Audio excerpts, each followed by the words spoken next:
வணக்கம்.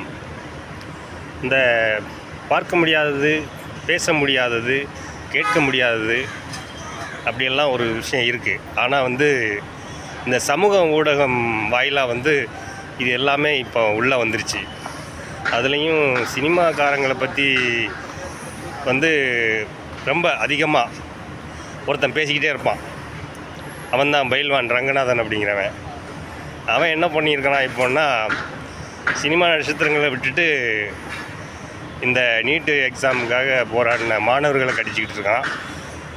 அது இல்லாமல் சினிமா பிரபலங்களையும் விமர்சனம் பண்ணியிருக்கிறான். எப்படின்னா, அவன் தீவிரவாதி, இவன் ஜாதி வெறி பிடிச்சவன், இவன் நாட்டுக்கு ஆகாதவன் அப்படின்னு சொல்லி ஏகமாக பேசியிருக்கிறான். இவனை சொந்தமாக தான் வீடியோ போட்டுக்கிட்டு இருந்தான். இப்போ என்னன்னா, இவன் கொஞ்சம் பேர் அவனை பேட்டி எடுக்கவும் ஆரம்பிச்சிருக்காங்க. இவனெல்லாம் அயோக்கிய பெயரில் பேட்டி எடுத்து வீடியோ போட்டு காசு பார்க்கணுமா என்ன?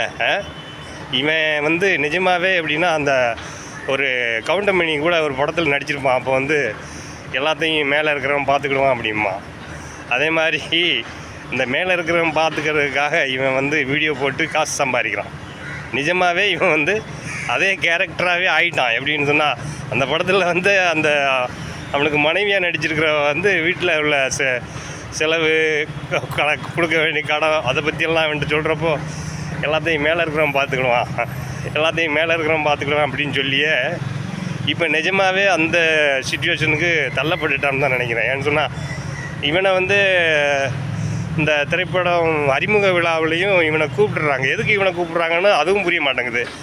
இவன் தான் எல்லாரையும் கண்டமேனிக்கு பேசுகிறான். சரி, இவனை ஒதுக்கி வைப்பாங்கன்னு பார்த்தா அதுவும் செய்ய மாட்டேங்கிறாங்க. இல்லைனா எவனாவது இவனை வாயாவது உடச்சி விடுங்கடா அப்படின்னா அதுவும் செய்ய மாட்டேங்கிறாங்க.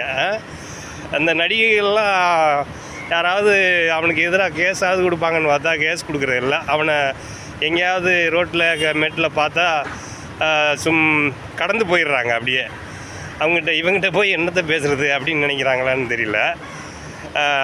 இது நம்ம தினமும் பார்க்குறோமா, இது ரொம்ப கஷ்டமாக இருக்குது. ஏன்னு சொன்னால், இந்த சமூக ஊடகம் வாயிலாக இவன் நிறையா அதாவது விஷத்தை பரப்பிக்கிட்டு இருக்கிறான். இவனை யாராவது அடித்து மண்டைக்கண்டே உடச்சி விடுங்க, இல்லைனா கையை காலை ஒடிச்சு விடுங்க.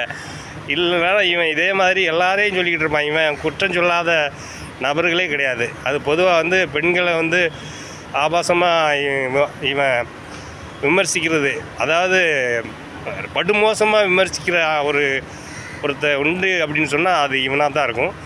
தயவுசெய்து இவனை எல்லோரும் புறக்கணிக்கணும்.